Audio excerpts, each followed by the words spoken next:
Matthew 26:38. Sinabi sa kanila ni Jesus, "Ako'y halos mamatay sa tindi ng kalungkutan.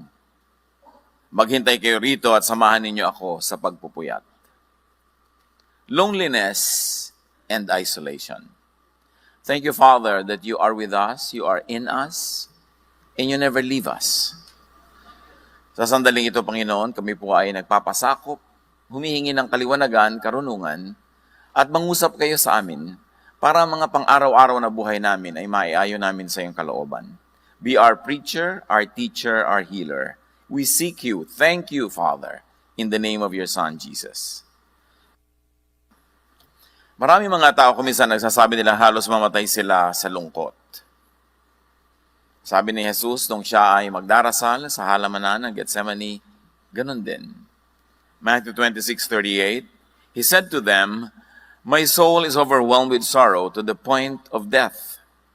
Stay here and keep watch with me." These two sentences will give us a great insight into how to handle deep loneliness and isolation. But suffice to say, Jesus knew extreme sadness. Alam niya ang pinakamatindi, pinakamalalim na lungkot, na halos pa nga, sabi niya, ay ikamatay niya. Mark 15:34, And at 3 p.m, Jesus cried out in a loud voice, my God, why have you forsaken me?" At nung malalagot ang kanyang hininga, ay naramdaman niyang nalagot din ang kanyang pakikipag-ugnayan sa Ama. Jesus knew extreme rejection, extreme isolation. Mga problema natin mga tao, ang ating isolation, rejection, and loneliness, dinaanan na lahat ni Jesus yun. At kaya na tayo, gusto niya tayong tulungan. Jesus understands and can help those who are burdened with isolation and loneliness. At maaaring yun ay tayo o mga taong mahal sa atin sa buhay o pareho. Loneliness is a silent epidemic. Naglalaban na ng maraming mga bansa sa number 1 position sa dami ng nagpapakamatay taon-taon. Suicide is on the rise. And even in our happy nation and among our happy people, it is becoming a situation. Knowing and understanding loneliness could help much. Our own loneliness and that of people who are close to us. But loneliness is a subjective, personal, private experience. No one can truly be sad for you. Only you can be happy for you and can be sad for you. May nakikiramay lang, nakikihati, nakikitulong, pero ikaw lang talaga ang makababatid at makalulutas ng iyong sariling kalungkutan. Proverbs 14:10, Each heart knows its own bitterness, and no one else can share its joy.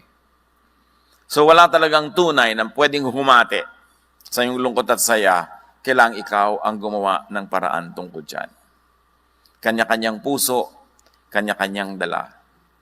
But of course, we people around can help one another how to ease the burden and how to make the burden lighter. Loneliness is a reality among many people. It's only a matter of time before people would be lonely. So understand loneliness. Among the many phenomena in our lives, it's one that should be understood well because it's one that keeps coming back. It's one that is very threatening or even very presently real. But loneliness, according to many studies and our very personal experience tells us that it is mainly caused by separation. Physical separation from people who matter, mental, emotional, and spiritual separation. Kaya kung minsan may kasama ka pero malungkot ka rin kasi magkalayo ang loob nyo. Meron naman, iisa ang loob nyo pero magkalayo ang katawan nyo kaya malungkot pa rin. Maraming formula ng ending malungkot ka. At pati ang spiritual separation natin from God can cause a lot of complications that are not so easily identifiable na yun pala ang dahilan. Western civilization has a very clear history of separation. Nung una, ang lahat ng mga tao sa balat ng lupa, puro pamilya lang, tribo-tribo. Sa ating sinaunang kasaysayan, para barangay, hanggang doon lumaki ang ating community and not beyond that. Kaya nanatiling mas malapit tayo sa isa't isa. But during the European Renaissance, in the 14th to the 17th century, nagsimulang maglayo-layo ang isip ng mga tao kasi mayroong mga rumunong, naging mga experts sa sciences, sa philosophies, at naiwan nila yung mga asawa nila, kamag-anak nila, o community nila, nagkaroon ng mga ganong klaseng separation. In the Industrial Revolution in Europe that happened from 1760 to 1840, there was a lot of separation kasi nung araw ang mga tao, farmers lang lahat or hunter-gatherers. Pero nung nagkaroon ng Industrial Revolution, nauso ang mga factories, nauso ang mga cities, maraming mga tao sa mga malalayo, mga liblib na lugar, isa sa kanila ay pupunta sa city, sa factory para magtrabaho, nagsimula ang paghihiwalay. Sa atin din kasaysayan, ang ating mga kababayan at mga ninuno ay magkakasama lang sa baryo, doon kay sinilang, doon ka lalaki, doon kay papanganak, doon ka manganganak, doon ka mamamatay, doon ka ililibing, kayo-kayo lang. And there was no sense of separation. Pero uso yung mga galleon trade, ang ating mga tripulante, sumasakay sa barko, 1 taon, 2 taon nakasakay doon, nagsimula yung mga paghiwa-hiwalay na hanggang ngayon, very clearly seen sa ating overseas contract work phenomenon. Na nearly every household has somebody abroad. That there's probably no Filipino na wala siyang kaibigan o kakilala na hindi nagtatrabaho sa barko or abroad. So, totoong-totoo sa atin ang paghiwa-hiwalay. At dahil doon, maraming kalungkutan. Yung iba, iniimpit na lang, itinatago, pero meron. Yun namang iba, buong dramang ibinubulala sa airport. Tuwing aalis ang mahal sa buhay. So, pero meron. But loneliness is a biological function. In fact, it's a biological warning, like hunger is. Sana hindi na lang nakakaramdam ng gutom. Blessing makaramdam ng gutom. Kasi warning yon ng nature na kailangan na ng katawan mo ng pagkain. Kasi kung hindi ka na warningan, hindi ka nagugutom, hindi ka kakain, bigla ka na lang mamamatay. Ganon din ang kalungkutan. Blessing siya dahil siya isang biological warning. Bakit siya blessing? Loneliness makes you pay attention to the pressing physical needs of yours. Ano yon? Pinag-usapan natin na ang una sa lipunan, nung na-develop ang mga tao, mga closely knit families lang, mga tribe. At hanggang ngayon, up to a point, tayo mga Pilipino, very tribal ang orientation.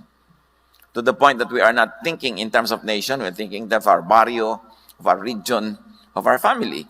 So, malapit pa tayo sa ganung form.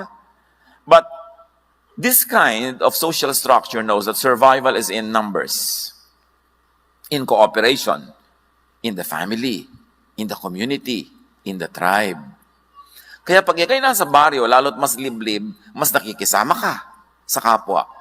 Dahil sa baryo, kung manganganak ka, wala ka namang kotse, kung pasakayin ka nung kapitbahay mong may tricycle at dinala ka sa clinics, pasalamat ka. Kaya habang di ka nanganganak, paano yung pakisama mo sa kanya dahil may tricycle siya eh? Interdependence. Pag kailangan, pag may namatay, mag-abuloy ka. Para ikaw namatayan, mag-aabuloy din sila. So, may ganun tayo. Yung closest ng family ties natin, may economic dimension yan. Kaya pag yumayaman na ang mga tao, tumitira sa mga lungsod, hindi na sila nakikialam sa neighbor nila. Kasi may sarili-sarili silang kotse, hindi nila kailangan makisakay. May sarili-sarili silang ulam, may sarili-sarili silang hanap buhay, nagiging mas less personal, and that's also a climate for more loneliness. Unless city people are able to recreate the tribe and invent their own tribes. Kaya may mga tribe ng mga nag-exercise sa plaza, may mga tribe ng mga ganito at gano'n ng interest. Kasi you always recreate the small tribe because there's security in such a setting. Ngayon, pag nalulungkot ang tao, ibig sabihin, kulang ka sa tribe. It's a warning. So, in this context, aloneness, it's biologically dangerous. Bakit? Kasi yung survival mo depends kung may mga tutulong sa'yo, may support system ka. So, pag alone ka, nalulungkot ka, your body tells you, hoy, sobra ka nang separated and isolated, kaya nalulungkot ka, ikaw ngayon lalabas, magte-text, kaya magla mong maaalalang textan yung hindi mo naman naaalala nung masaya ka. Sabi mo, musta? Pero ang totoo, gusto mong ikaw ang tanungin niya na musta. Kaya ang sama ng loob mo, pa niya, okay, tapos hindi na sumagot ulit. Because every text is a cry for help. So nagte-text ka para textan ka rin. Now, aloneness is biologically dangerous because in the tribal setting, nag-iisa ka, kayang-kaya kang kainin ng leon, kayang-kaya kang pagtulong-tulungan ng mga hayop, o natumba ka, walang tutulong sa'yo, nangailangan ka, walang mag-aabuloy. That's why creation mandates that these risky situations cause loneliness. Risky na kulang ka ng social support, then nature wired you to be lungkot. That leads to longing for company and belongingness, and so people seek safety in community. Loneliness compels people to seek community, which really means survival. Loneliness is a biological warning na delikado ka pagka nangailangan ka, walang tutulong sa'yo. Pag namatay ka, walang maglilibing sa'yo. Pag nagkasakit ka, walang magdadala sa'yo sa ospital, walang dadalaw. So, lumungkot ka ng lumungkot para pag nalulungkot ka na, gagawa ka ng paraan to connect with people. Kailan usong-uso ang sense of community? In primitive times, because the tribe had to survive, or the family. Kasi pati mga hayop, kalaban mo rin eh. Kailan uso yan? When there is a need for interdependence. Kailan usong-uso ang sense of community? In times of poverty, or crisis, or trauma, or grief. Kaya pag may namamatay tayong mahal sa buhay, nakikita-kita tayo, naglalamay tayo doon, kwentuhan ng walang katapusan, para i-comfort ang isa't isa. Ang lungkot naman na maglalamay ka mag-isa. Baka mauna ka pang ilibing doon sa bangkay. There's a classic example of this kind of lungkot that compelled somebody to move and reconnect. Luke 15, 16-17, yung tinatawag nating prodigal son, umalis siya sa tatay niya, inubos niya ang pera niya, tapos naghirap siya, na-employ siya, tag-alaga ng mga baboy, gutom na gutom siya, isolated siya, wala na siya kaibigan kasi wala na siyang pera. Sa tindi ng kanyang gutom, at dahil wala namang nagbibigay sa kanya ng pagkain, halos kainin na niya ang mga bungang kahoy na kinakain ng mga baboy. Ngunit, napag-isip-isip niya ang kanyang ginawa. At nasabi niya sa sarili, labis-labis ang pagkain ng mga alila ng aking ama, samantalang ako'y namamatay dito sa gutom. So niya, alam ko na, babalik ako sa tatay ko. I want that community, I want that food, I want that house. At kahit hindi niya ako tanggaping anak, basta nandun lang ako, okay na ako. Nung siya ay maraming pera, surrounded by prostitutes and having a good time, hindi niya naalala ang tatay niya kasi hindi naman siya nalulungkot. Hindi niya kailangan malungkot noon dahil may pera siya, meron siyang company, marami siyang nagagawa. Pero nung nanganganib na siyang magutom, mapag-isa, mamatay sa hirap, pinalungkot na siya ng kanyang sariling body system para mag-isip-isip siya to reconnect with his father. Sabi niya, uuwi ako, kundi pa nalungkot, susuong pa more sa panganib. Pero nalungkot, yun ang blessing. Pinalungkot siya. Nakawire na sa atin yun, sa ating creation. We were fearfully and wonderfully made. Na may warning signal sa sarili mong isip, puso at katawan pag lumalagay ka na sa panganib. And being alone in life is dangerous. Because we thrive in community, in interdependence. Loneliness makes people pay attention to their social needs. Kaya sa mga impersonal societies, especially in the West, in the highly materialistic and developed economies, na ang relation ay hindi na dahil tiya mo siya, hindi dahil pinsan siya ng nanay mo, kapitbahay na matagal ng tiya mo. So gumagawa ang mga tao ng invented relationships.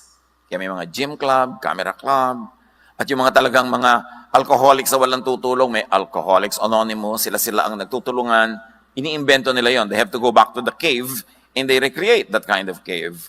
Because loneliness makes people pay attention to their social needs. Ecclesiastes 4:8, ang isang taong nag-iisa sa buhay, walang kaibigan ni kamag-anak, ngunit walang tigil sa pagtatrabaho, wala siyang kasiyahan. Ni hindi niya tinatanong ang sarili kung kanino mauuwi ang kanyang pinagpapaguran. Ito man ay walang kabuluhan, isang miserableng pamumuhay. So ipinakita dito, okay, so ang dami-dami mong pera, Pero kung ikaw ba ay nakakomatose o ikaw ba ay naulyanin, yung pera mo nasaan? Sino magwi-withdraw? Sino magbabayad ng mga bayarin mo? Kailangan mo pa rin ng mga tao. Kaya sabi niya, dapat hindi ka ganyan. Kahit marami kang kinikita, dapat may tao pa rin sa iyong paligid. So the misery of aloneness is meant to compel people to seek company. Dito ngayon maraming napapariwara. Kasi kung minsan sa lungkot, hahanap na lang ng unang dadaan na nakapula. Pagka wala si Mr. Right, si Mr. Right now na lang. Yung kahit sino na lang, filling the blanks. At doon marami nagkakamali. Kaya kailangan bago ka dapuan ng lungkot, meron ka ng game plan. Meron ka ng support systems. May mga tao na sa mundo mo. Lalo kung bago ka magtagumpay. Kasi pag tagumpay na tagumpay ka na, paranoid ka sa lahat na lumalapit sa'yo. Baka may kailangan lang. Kaya mahalaga, bago ka magtagumpay, bago ka maging binibining kangkungan, bago ka maging super bilyonaryo, meron ka ng close friends. Nung pag-elementary, nung high school. Kasi pwede mong pagtiwalaan na nung walang-wala ka pa, kaibigan mo na siya. Importante yung ganong support systems. Now, the misery of aloneness compels us to seek company. Social need is related to survival. Being sociable has high biological value. Kaya kahit ngayon, pinapahalagahan natin yung people skills. Kasi pag may people skills ka, marunong kang makipagmabutihan, makisangkot, marunong kang makisalamuha, ang dami-dami mong benefits sa buhay. Being together with one's tribe helps one survive. Social skills are precious. Kaya yung mga magulang, nagkakamali kung ang lagi itinuturo nila sa anak nila maging competitive. Kasi kung competitive yan, halos walang kaibigan yan kasi lahat yan papatulan niya, lahat tatalunin niya. Dapat ang ituro natin sa mga anak natin how to be cooperative. How to coexist with people and make the most out of life by existing with people. Aloneness and isolation could mean death. That's why God designed you to be sad, to be miserable when you're alone, because biologically you are in more danger when alone. Ecclesiastes 4:9-10, ang dalawa ay mabuti kaysa isa. Mas marami ang bunga ng anumang gagawin nila. Kapag nabuwal ang isa, maitatayo siya ng kanyang kasama. And obviously, it's really important. Tulad ng halimbawa, magbabiyahe kayo, gusto yung magbiyahe abroad, aakyatin nyo lahat ng bundok ng Nepal. Maganda mga 5 kayo. Para pag nahulog ka, may magbuhat naman sa pababa. Kasi kung tour guide lang kasama mo, ihuhulog ka na lang sa bangin. May insurance ka naman. Madalang maganda dapat may kasama ka. Kaya dapat marunong ka makisama, marunong ka makipagkapwa. Para may sumama sa'yo. Sabi ng Ecclesiastes, kawawa ang nag-iisa sapagkat walang tutulong sa kanya kapag siya ay nabuwal. That's why, position yourself that you can have partners in life, partners in business, partners in your activities, and even a romantic partner, if you are meant for it. But allow others to have their own partners. Yung mga magulang ko minsan, we're so selfish. Ang higpit-higpit mo sa anak mo, ayaw mo man lamang na may umibig sa kanya o may makipag-ibigan siya. Kasi bata ka pa. Nung tumatanda ka na, at tumatanda na rin yung anak mo. At wala pa siya. Kulang na lang iparipa mo. Anak, kung sino man ang kumuha sa'yo, kasama ng mga kaldero natin, ang mga kotse natin, mga lupa natin sa kuko, ilalagay na natin, meron lang sumama sa'yo. Kasi alam mong, hindi siya dapat ding mag-isa sana kung hanggat maaari, hanggang pagtanda. Pero ayaw mo pa na mangyari yun, hihigpitan mo ng sobra-sobra habang bata, kailan mo ipagtutulakan pag 50 anyos na. Sa bagay ngayon, 50 is the new 20. So very important, naturuan natin silang social skills, we allow them to have friends. Anak, bakit wala kang friends na nag-i-sleep over dito? Diba? Invite them here. Ikaw, may mga kaibigan ka ba? Kung mag-i-sleep over ka doon, saan yun? Anong telephone number nila? May fire exit ba ang bahay nila? Siyempre, gusto mo namang malaman yon para safe yung anak mo. Pero let them socialize. Genesis 2:18, the Lord God said, "It is not good for man to be alone, or woman to be alone. I will make a helper suitable for him." So creation and nature rewards collaboration. Kita nyo sa ating mga baryo, umuso yung bayanihan, Kasi tulungan, kasi wala nang may pera eh. Ang mga may pera lang noon yung mga landed class, but 90% of the people walang pera. So we perfected bayanihan. We perfected abuluyan. Bakit po 12 araw na hindi pa nililibing ang patay? Wala pang pambayad ng nicho. Di ba? Kakabaan mo pa yan. Tulungan ng tulungan. Because nature rewards collaboration. Kahit sa mga hunting societies, hindi ka pwede mag-hunt mag-isa. Dapat 5 kayo, 10. Pati sa mga halaman, sa mga hayop, mahalaga yung may mutualism na relationship. Both of you benefit by being together. Or at least commensalism, one benefits and the other is not bothered. Pero pagka parasitism na yan, hindi na maganda yung kanyang relationship. One benefits and the other is destroyed. Teamwork is always rewarded, kahit sa sports. That's why even in the church, unity is important. Because when people are united, they're always stronger together. Ecclesiastes 4:11-12, kung malamig ang panahon, maaari silang magtabi sa higaan upang parehong mainitan. Ngunit saan siya kukuha ng init kung nag-iisa siya? Kung ang nag-iisa ay maaaring magtagumpay laban sa isa, lalo na ang dalawa. Mas magtatagumpay sila kung dalawa sila. Ang lubid na may 3 pilipit na hibla ay hindi agad malalagot. So mahalaga, meron kang karamay. Friends multiply our joy and divide our sorrows. So it's important na marunong kang makitungo. Proverbs 18:1, ang taong makasarili ay humihiwalay sa karamihan at salungat sa lahat ng tamang isipan. In other words, sabi ng Proverbs, yung sobra kang selfish, abnoy. Hindi natural yan. Dapat hindi ka selfish. Dapat give and take. Dapat nakikipagmabutihan ka kasi for survival niya at mo, you need to have people around you. Creation wired the brain to feel pain in aloneness. Kaya kung nag-enjoy ka laging alone, as in extended aloneness, extended enjoyment, hindi na yan normal.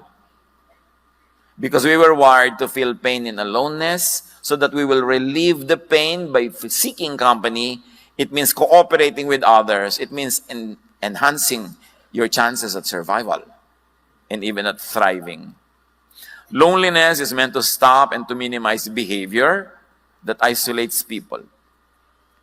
Kaya ka pinapalungkot ng Diyos para tigilan mo ang paghiwalay sa kapwa-tao, humanap ka ng koneksyon. That is why rejection and isolation hurt. Bakit pag may nagre-reject sa'yo, nasasaktan ka?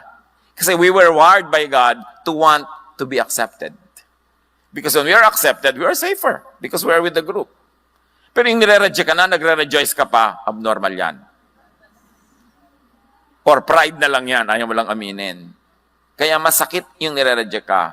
And yung sakit na yon ang magtuturo sa ating makibagay, makisama sa tama, para hindi tayo ma-reject.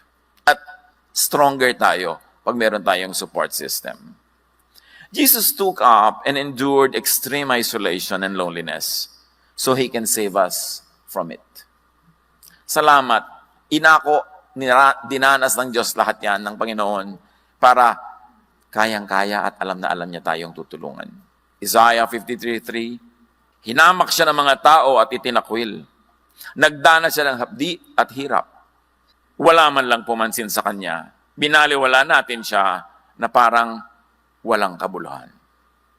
Referring to the coming Messiah. Si Jesus yun. Kung nararamdaman nyo binabaliwala kayo, parang wala kayong kabuluhan, nadaanan na yan ni Jesus. Therefore, alam niya ang situation nyo, alam niya kayong tulungan. Hebrews 2:17-18, for this reason, Jesus had to be made like us. In every way, He became like people so that He could be their merciful and faithful high priest in service to God. And now, He can help those who are tempted. He is able to help because He Himself suffered and was tempted. So if your temptation is to feel so bad because of your loneliness, Jesus can help you out of that because He already experienced it. Ipinadana sa Kanya ang lahat ng klase ng hirap, hindi naman bawat detalye, kundi yung types of suffering, so He could be a very, very sensitive helper, nurse, and doctor. What are the general effects of loneliness? Loneliness makes people age quicker. Yung ang bilis tumanda. Mahirap na tumanda ka bigla kung masaya ka. Kaya alam mo ko yung misis, nagpo-problema dahil yung asawa niya, ang daming kulasisi. Ang tanda ng itsura. Maliban na lang, of course, meron siya mga regimen na napatatakpan ng technology. Yung kanyang lungkot. Pero alam yung, bakit ganyan ang itsura ng pinsan natin? Siguro nang bababae asawa niyan. Kasi nakaregister sa mukha ni misis ang pinagagagawa ni mister. Mabuti na lang, may mga exercises na ngayon na pwede nang i-mitigate yung ganung mga effects. But loneliness makes cancer deadlier. Yung may cancer na nga, tapos malungkot pa, mas mahirap tablan ng mga pagpapagaling at mas mabilis lumala. This is science. Researchers show us. Loneliness makes Alzheimer's advance faster. And loneliness makes the immune system weaker. Pagka ang lungkot-lungkot mo, may humatching lang 3 meters away, nahahawa ka. Pero pag ang saya mo, kahit bugahan ka dito, siya ang natutumba. Kaya mahalaga sa tao, masaya. Diba? Kasi pag masaya ka, yung immune system mo mas malakas. At yan ay proven talaga. Psalm 38, 6-8, wasak at kuba na ang aking katawan, ang buong maghapoy, puspos ng kalungkutan. Dumapong lagnat ko'y apoy na sa init. Lumulubhang lalo ang taglay kong sakit. Ako'y nanghihina at nanlulupaypay, puso'y dumaraing sa sakit na taglay. So you see, pagka ikaw ay emotionally sick, your body becomes sick. And when your body becomes sick, you also become emotionally sick. So it feeds itself. It becomes a cycle. Hinihila ka pababa ng pababa. Yung katawan mo, papalungkotin ng puso mo. Yung puso mo pala, hihinain ng katawan mo. Saan ka pupunta nun? Sa libingan. Kaya dapat may gawin ka. Pag lagi kang nalulungkot, dapat may gawin ka. Huwag kang magmukmok. Huwag kang humingi ng awa. Huwag kang lagi na lamang na mag-self-pity. You've got to do something to get yourself out of that hole. Once loneliness becomes chronic, it will be self-sustaining. Ito ang sinasabi ng mga clinical records. Pag ang lungkot mo ay sumobra na, siya na ang bubuhay sa kanyang sarili. Siya ang magpapatsidhi ng lungkot.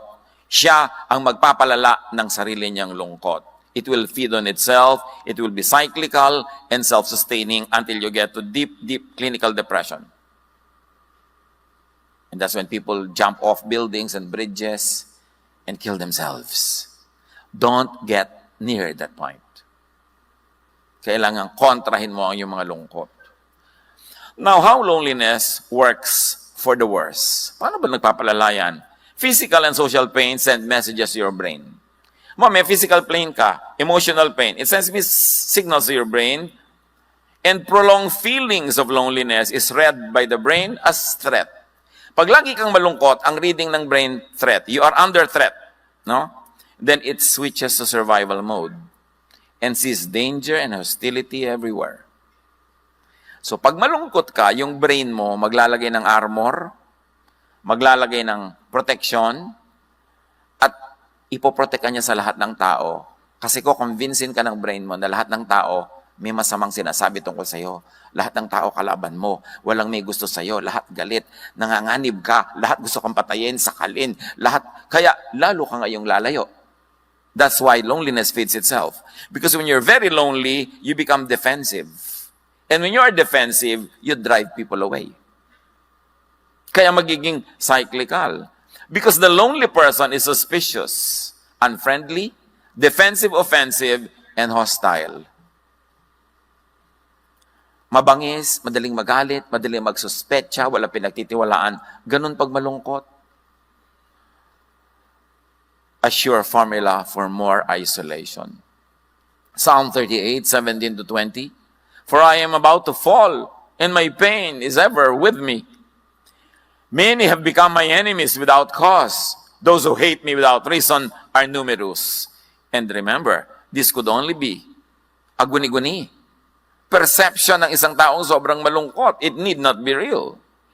Pananaw yan. It need not be factual. But when you are lonely, you become paranoid. Lahat ng ginagawa ng tao, ang reading mo, niloloko ka, pagsasamantalahan ka. Kaya yung mga nalungkot dahil minsang nabigo sa pag-ibig, lahat ng mga dumadapong na sa kanya, binubugaw na. Kasi nakahalik siya ng palaka, hindi naging prince. Nagkaroon pa siya ng kulugo. Ngayon, dumadating na yung talagang palaka na prince, dinataboy mo pa. Siyempre, sometimes in life, you kiss so many toads before it turns to be a prince. Minsan naman, wala. Talagang kulugo. But you must never stop trying. Di ba? Don't live in the la mode. Kasi pag nasa the la mode ka, nagsara ka na eh. Parang ayaw mo nang mabuhay. Hindi mo na binibigyan ng sarili mo ng chance. Verse 20, those who repay my good with evil, lodge accusations against me, though I seek only to do what is good. Yan ang perception ng isang taong depressed. Bait-bait ko naman, masama sila. Inaapi nila ako. Pagka hindi ka nabate, iniistab niya ako. Ayun naman pala, hindi ka lang talaga nakita. Pero laging pangit ang interpretation. Kasi nga yung loneliness mo, papalonelihin ka niya lalo. Hanggang magising ka sa katotohanan na kailangan mo siyang talunin, pero may mga iba, hindi nagigising, sila'y natatalo. Loneliness makes people assume the worst of other people's intentions. Ang malungkot, suspicious, paranoid, mapagbintang. Because of this perception of a hostile world, lonely people can become more self-centered and isolate themselves even more. That's why it feeds on itself. Psalm 102, 6-8, tulad ko'y mailap na ibon sa ilang, para akong kuwago sa dakong mapanglaw. Ang aking katulad sa hindi pagtulog, ibon sa bubungang palaging malungkot. Sa buong maghapon, ang kaaway ko, nililibak ako. Ito yung perception ng taong depressed. Mukha na akong ibong puyat. Mukha akong butiking pasay. Diba? Mukha ka ng tiriringgay. Talaga kung ano na nangyayari sa'yo. At pag hindi mo yan kinorek, ang susunod na level ng depression, pinapabayaan ng tao ang kanyang hygiene. Hindi na siya nagsesepilyo. Hindi na siya nagsa-shampoo. Hindi na siya nagsusuklay. Hindi na siya nagbibihes. So alam mo, grabe na depression mo ha. Amoy lupa ka na. Magagalit sa'yo yun pagka gano'n dahil nga paranoid siya. Pero danger sign yan. Mga kapatid, life is the primary duty of life. So when a person does something against life, like against eating, against enjoyment, against hygiene, the person is committing suicide. Slowly. Kailangan sensitive tayo sa ating mga kasama sa bahay. Mami, bad breath po si daddy. Baka po depressed. Anak, nobyo ko pa lang, bad breath na siya. So, hindi yan depression. May gano'n naman. Okay, mag-overreact. Pero bantayan ninyo ang inyong mga kasambahay. Kasi kung minsan, clueless tayo, nagbibigti na pala. Importante to be open-minded. Feelings of isolation leads to tension and sadness, which makes you focus your attention selectively on the negative. Pagka-depressed ka at malungkot, lahat ng tingin mo negative. May suot kang lenses na dark, and the world is dark. Not because it is, but because you make it dark with your perception. Feelings of isolation makes you think negatively about yourself and others, and it leads to more isolation. This becomes more and more severe that you may find it harder to escape without professional help. Kaya pag kami sobrang ng depression, sobrang ng lungkot, kailangan na ng clinical intervention. It's good to see a psychiatrist. It's good to see a professional counselor. Sometimes you need chemical intervention, medication, to balance the blood. There are recent studies that now people can be restored without chemical intervention, but still in experiment stage.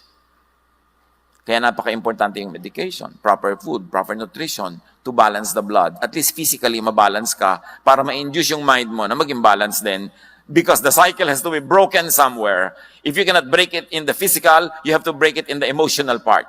But you have to break into the person. Any of those entrance points would do. Kaya mahalaga rin yung spiritual experience. Yung naging Maka-Diyos ka, naging prayerful, nagkaroon ka ng ministry, nagkaroon ka ng mission, para ma-break yung cycle mo na pababa. Kailangan mayroong pumigil doon saan man effective at the moment. Loneliness isolates you from people, limits and minimizes or stops your interaction with friends. And there's a warning. If you're always declining invitations, you could be depressed. Iba-ibang excuses mo dyan. Busy ako, marami akong trabaho, ma-traffic, tinatamad ako. Pero what's wrong with you na ayaw mong dumalo sa kasalan? Masaya naman. Liban na lang yung talagang sobrang American accent na MC. Bakit ayaw mong pumunta sa patay? Di ba? Mga kaibigan mo yan, dapat ka makiramay. But ayaw mong pumunta sa birthday party, kainan, sayahan. So, if you are turning down more than 80% of invitations from people that you care about or people who care about you, count it as a warning. Dahil ang gusto mo, magbukmok, mag-isa. Yun nga yung sinasabi noong verse na binasa natin. Payaman ka ng payaman, trabaho ka ng trabaho, mag-isa ka naman. Bakit? Ano ang nangyayaring deception in your life? When you decline invitations, warning. But there's a deeper warning when you no longer receive invitations. Dahil nagsawa na ang tao sa decline mo. Hindi ka na iniimbita. Lulubog ka ng lulubog sa aloneness. Pagka hindi na rin nakikisalamuha sa iyo yung iba, tulad ng ayaw mong makisalamuha sa kanila, now the outside world has become a manifestation of your thoughts. Yung loob naging labas. Sa loob at labas ng bayan kong sawi. Sabi ni Balagtas. Kasi yung niloloob mo, pagka nangyayari na sa labas, na ilipat mo na sa labas yung dati, personal reality mo lang. Dahil ang labas sumusunod sa loob. Matter obeys thought. At pag laging ganun ang thought mo, susunod ang physical world mo dyan. So help yourself and help people when you see this happening. Remember, loneliness is a blessing. It is a warning that you should connect with people, that you should build bridges instead of walls. Sabi nga ng isang cheesy na poster, people are lonely because they build walls instead of bridges. It's a sign. Get out of loneliness if you are in it. Get people out if they are in it and you can help them. Get rid of its cause. You must question loneliness. Pag nag-iisa ka, ang lungkot-lungkot mo, ayaw mong makisalamuha, dala ka sa mga tao, ayaw mong makibabutihan, you must not accept that. Question it. Psalm 42:11, why, my soul, are you downcast? Para pamiwangan mo yung sarili mo. Bakit ka ba nalulungkot? Anong dramang bukid dyan? Tigilan mo yan. Why so disturbed within me? Put your hope in God, for I will yet praise Him, my Savior and my God. So, labanan nyo siya. Ba't ka ba nalulungkot? Anong arte mo? Tumigil ka. Dapat ganunin mo ang sarili mo. Pero mong gawin yun dun sa pasyente. Kasi baka lalong malungkot. Medyo dapat mas bula-bulahin mo muna siya. Huwag man biglang ganun dahil baka lalong ma-depress. So sa sarili mo, you can do that. And change your loneliness mindset. Alam niyo ba na may mga mindset na talagang nakatugma para lumungkot? Pinapakinggang tugtog, malungkot. Aaten ng party, malungkot ang damit. Ang bulaklak niyang plastic sa bahay, malungkot. Pag nagayo siya ng plato yung pagkain, nakakaantok tingnan. Wala man lang ang saya, di ba? Mga ulam niya, gray. Dapat pinapasaya mo yung buhay mo. Kumisan kasi yung masaya baduy. Hindi bali na, basta huwag ka lang maloka. Kasi correct naman yung color scheme mo, pero nakakalungkot. Alam niyo yung mga correct color scheme, malungkot ha? Aminin niyo yan. Pa yung mga damit mo, bulaklakan, may mga ganyan-ganyan, para kang stabilo. Pero masaya ka. So, ang unahin mo yung masaya ka, wag na yung correct ng mga itsura mo. Yung laging prim and proper, gray lang yun, black, mga somber colors. Mga gusto lang yun na suot-suot ng mga nagyayaman-yamanan. Pasayahin mo ang sarili mo. Kaya tuwan-tuwa ako, kuminsan may nakita ko mga babae sa kalye, nag-iintay ng jeep, ang lalaki ng mga bulaklak sa ulo, mga ribbon-ribbon, garter-garter. Hindi ito malulungkot. Kasi, pinapasaya niya ang sarili niya. So, change the loneliness mindset. Romans 12:2, do not conform to the pattern of this world, but be transformed by the renewing of your mind. Then you will be able to test and approve what God's will is. His good, pleasing, and perfect will. And His will is that you get out of that loneliness mode. And you be happy and you enjoy life. That is the will of the Lord for you. Do not conform to the pattern of loneliness and depression. You have to get out of it. Check for your negativity. 1 Thessalonians 5:18, give thanks in all circumstances, for this is God's will for you in Christ Jesus. Always find something to thank God for. And be very profuse and dramatic with your thanksgiving. Meron, pastor, yung pong katabi ko sa worship, pwede ba ilipat nyo sa likod? Kasi worship lang, nagtatatarang pa. Yung sa kasasayaw. Eh mabuti na yung kesa naniniga siya, tinihimatay sa lungkot. Di ba? Hayaan nyo na mag-express. Kailangan magsikilin ang sarili. Konting-konti lang dapat yung sinisikil. Dapat express yourself. Get out of loneliness and stay out of it. Seek God. Psalm 68:6. God provides homes for those who are lonely. He frees people from prison and makes them happy. But those who turn against Him will live in the desert or live alone. People are in prison. And most of those prisons were made by them. Or made by their people who matter in their lives, who do not know any better. Kailangan makalaya. That's why Jesus sets free. That's why we should set people free. To express themselves, to be themselves, to love their true loves, to live their true lives, para mawala yung mga depression na yan. Psalm 16:9-10, therefore my heart is glad and my tongue rejoices. My body also will rest secure. Because you will not abandon me to the realm of the dead, nor will you let your faithful one see decay.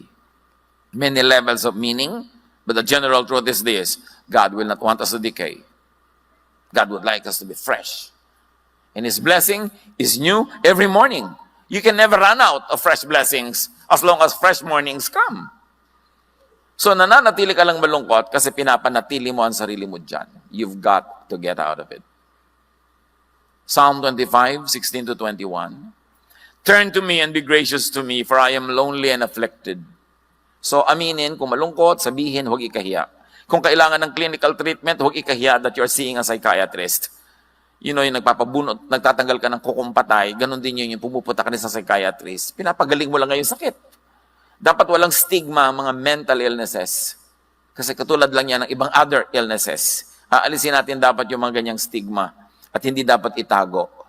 Mga pamilya, kung meron kayong mga member ng family na hindi katulad ng karamihan, yung kanilang mental behavior, yung kanilang mga itsura kuminsan, huwag nyo silang itago sa dilim. Lalo silang madedepress. Dapat silang ilabas, maarawan, mahanginan. Dahil yun ang binigay sa atin ng Diyos. Yun ang mahal natin sa buhay, yun ang pamilya natin. Huwag tayong mabuhay sa pagtatago, sa hiya. Yan ang nagpapadepress sa tao, yung pagtatago. Relieve the troubles in my heart and free me from my anguish. Look on my affliction and my distress and take away all my sins. Sins is living off the mark. It doesn't have to be immorality. It doesn't have to be doing bad things. Sin is living off the mark. Dapat nandun ka kung anong tinakda sa'yo, kung anong binigay sa'yo, yun ang ibuhay mo. When you're outside of it, that is sin. Hindi kailangan laging immorality ang sin na yan. Pagka hindi ka nabubuhay according to your design, according to how God made you, and you were wonderfully made, sala ka. Yun na nagkakasala. Sa Laguna, sa Batangas, sa Cavite, pag sinabing mali, ay, sala. Hindi ibig sabihin kasalanan. Kaya yung sala, hindi mo lang na-hit yung mark. Kailangan i-hit mo yan. And when you're true to yourself, you will always hit it. Hindi mo lang ma-hit yan kung nangungopya ka ng iba and you are not living your true life. Guard my life and rescue me. And do not let me be put to shame. I take refuge in you. And God is our refuge. Naranasan na ni Lord na halos mamatay sa lungkot. Naranasan na siya na sa taimtim ng pagdarasal ay dugo, hindi pawis, ang lumabas sa kanyang noo. Alam niya ang dinaranas nating lahat. He is our ever-present help in times of trouble. So kung nangangailangan ka ng tulong, magpatulong ka. At kung ikaw ngayon yung malakas, tumulong ka. That is the importance of interpersonal relationships. Get out of your aloneness, live your life, enjoy your life with people. May mga nakakadala, pwede mo silang iwasan, pero hindi ibig sabihin lahat nakakadala. Kung may nagkamali sa'yo, may sumugat sa damdamin mo, pwede mong iwasan kung paulit-ulit, pero hindi mo itatrato ang lahat ng tao sa mundo na katulad nun. Huwag mong sisingilin si Pedro sa utang ni Juan. At lalong-lalo, huwag kang mabubuhay na dala kasi magsasara ka para sa marami pang pagpapalang naghihintay na dumating sa buhay mo. My integrity and uprightness protect me because my hope, Lord, is in you. Dear Lord, teach us to hope in you. Sa mga kalungkutan na personal, sa kalungkutan ng iba naming mga mahal sa buhay, turuan mo kami magdamay-damayan, magtulungan, tigilan ng mga pagkukunwari, mga pagbabalat kayo, maging totoo para makalaya. At sa paglayang ito makahinga ng maluwag, kami maarawan, kami ay mahanginan at makapamuhay ayon sa iyong magandang kalooban. Pagbulay-bulayan natin ang mga kahulugan nito sa buhay natin at sa buhay ng mga mahal natin.